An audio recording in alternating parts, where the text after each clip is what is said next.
What's going on, everybody out there? This is Mark Winkler, and I got my partner in crime here, Roddy Fernandez, who just happens to be a licensed clinical therapist. That's right. Roddy, Yeah. so Roddy, you get inside people's heads. Is that what you do, brother? That's pretty much, man. That's pretty much what I try to do. I try to help, especially guys. I specialize with men's mental health, anxiety and depression, or like anger Uh-huh. management and kind of isolation and anxiety. So, and I specialize in men. So I try to So, so, focus.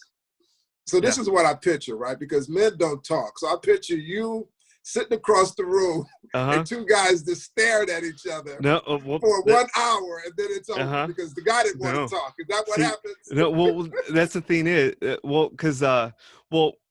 So that's the difference. So one major difference is that men and women we communicate differently, right? Uh-huh. So men and women like to sit straight from each other. You know, Uh-huh. like at a dinner table, like they want to, or if they're having lunch together, whatever, they're sitting straight at each other. So Right.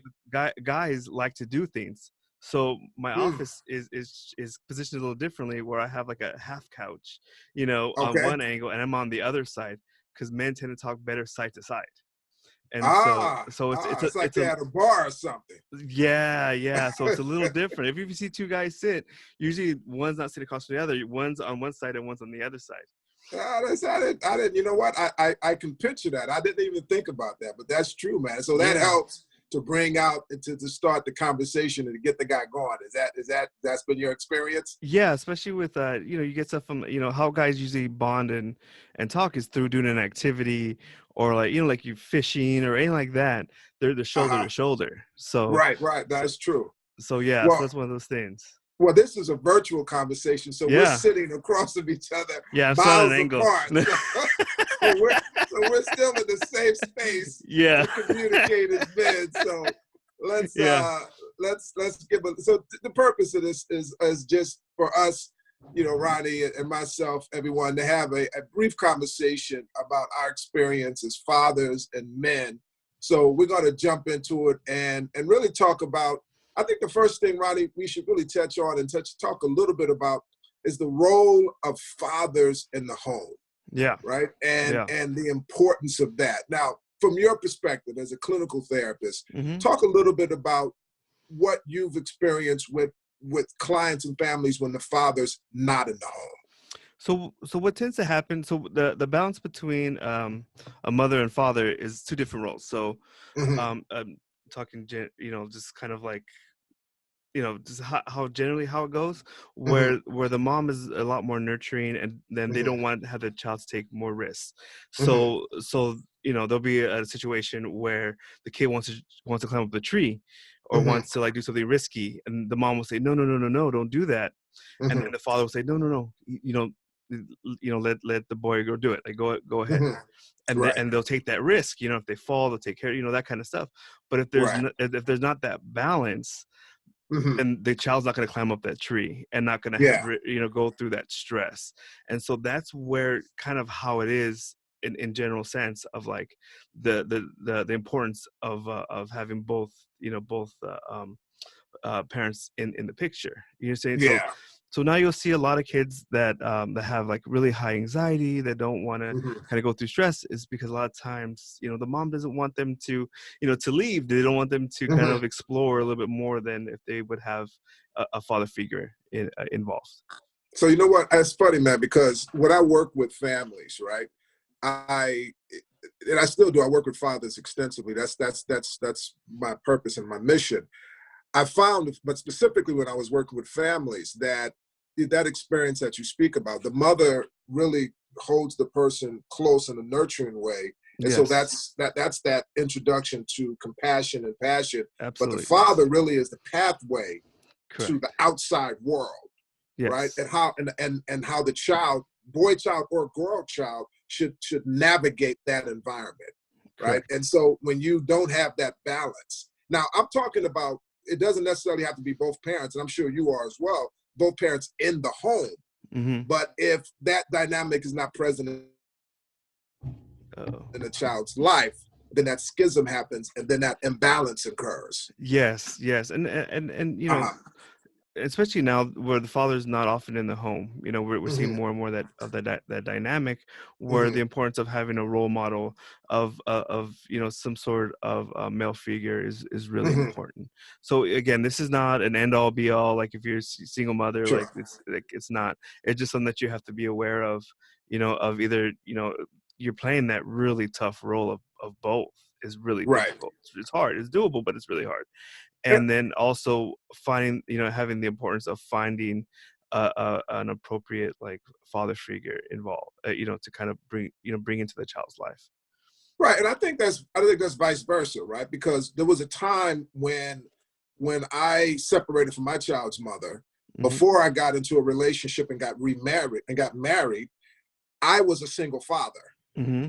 right? And so there was a huge exhaustion that I felt during that time period. But there's also, I had that fear of being an imbalanced a dynamic for my daughter. So I sought people who could step into that role as Yes. that mother woman figure, not Yeah. just randomly, but Yeah. people who I Yeah. trusted, right? Like Yeah. a A grandmother, grandma, a her aunt. grandfather. Yeah. Right. Grandmother. So Yeah. so I think And it's important that if you're a man or a woman and there's that absence there in the child's life, I think it's important for you to try to replace that. yeah. Yeah, Yeah. absolutely. It's really important. And I think, I mean, I think growing up, I heard a lot of like, you don't need a husband, you don't need a man. Hmm.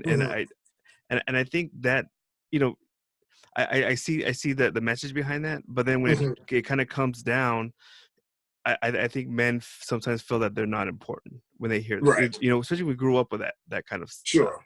When you heard that, so Right. I think men need to hear like you're really important. You're really Right. important to be involved in your child's life. Sure. And if that's not possible, then being able to find somebody and understand the importance of that. A grandfather, uncle, A somebody to kind of coach, a fill that. mentor, a teacher that you can trust. See, this is Yes. where I found this is what I think about that, right? I think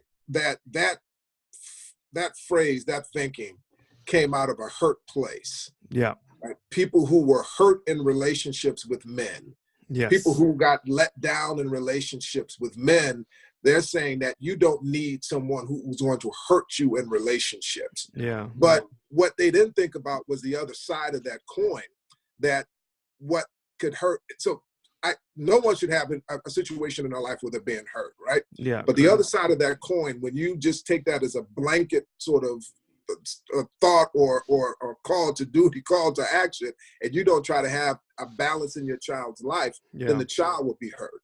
So Yeah. if you can't find a healthy relationship, then don't just take anything. I agree with that. But Correct. think about your child, and Yeah. then think about connecting your child to a responsible adult. If it's a woman, connecting your child to a responsible male adult, and if it's a female, I mean, if it's a man, connecting to a responsible. If you don't have a woman in your life who's that mother figure, connecting your child to a responsible woman who can act in that capacity.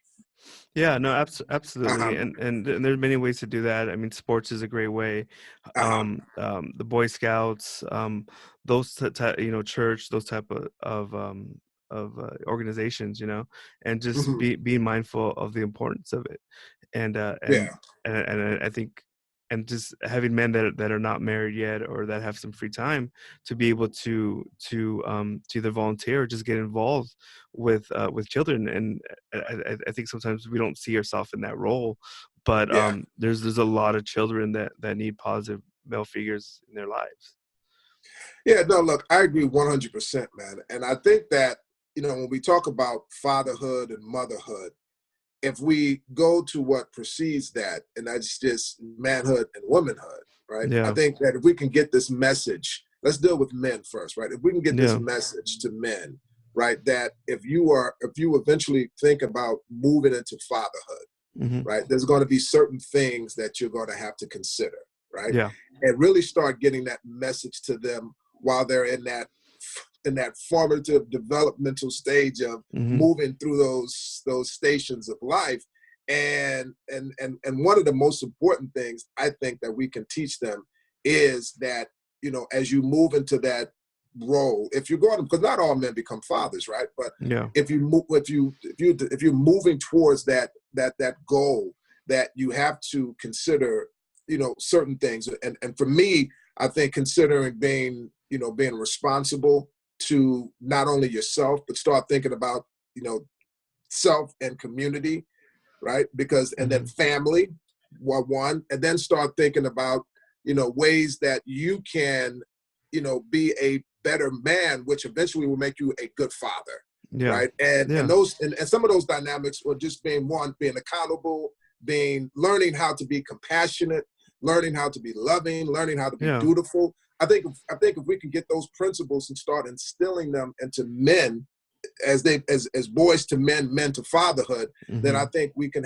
start having some really healthy dynamics in relationships when a man finally marries a woman and then they move into start having a family.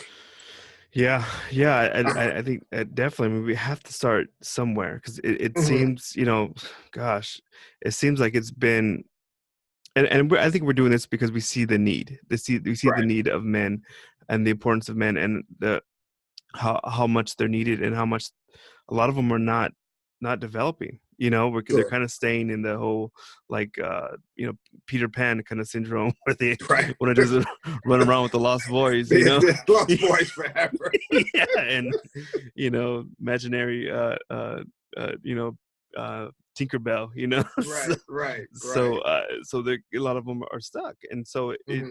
it's those type of discussions that we need to have, like the importance of being a father, the enjoyment of being a father. And I think that's a big reason why we're doing this, is that I don't know, man. I always felt like it was a negative thing being a father, like, oh, you're trapped, you're this, and Hmm. um I love being a father. I'm a father of two girls, and Right. man, it is a wonderful thing. Not all the time, like it's Right. really really hard, It but has its man, challenges. yeah, I think of my kids and I just smile, and Uh-huh. that's a great thing. That's part of growing up, and so yeah, I mean, I'm excited about this. Is I think our first episode that we'll publish, and Yeah. I'm looking forward for more to come. Absolutely, man. I'm just going to say just a couple of things on what you talked on. Just the idea of that Peter Pan syndrome, right? I think that there's a lot of fear that men have that when they move into a new role, that they're going to have to give up so much, Yeah, right? And I think that if we can get men to have a different perspective, right? Because it's not giving up, it's gaining, and then it's redefining, right? So you're yeah, going to gain a new life, but you're going to have to, in some respects, redefine the yeah, relationships that you have. Like, so you won't be able to hang out with the guys every night. You, yeah. you won't be able to hang with the lost boys every Yeah. night.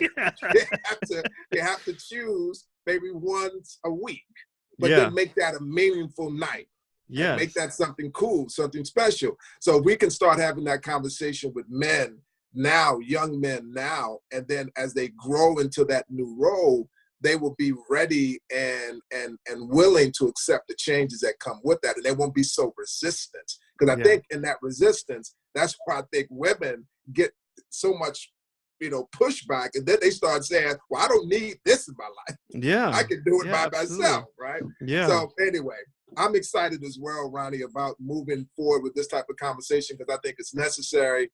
And I think as fathers, we have. I think we both, experienced the challenges you talk about, but it's Mhm. also the joy. So I think bringing this to an audience, man, I think would be helpful. Sounds awesome, man. I'm looking forward to it. Yes, sir. All right. All right.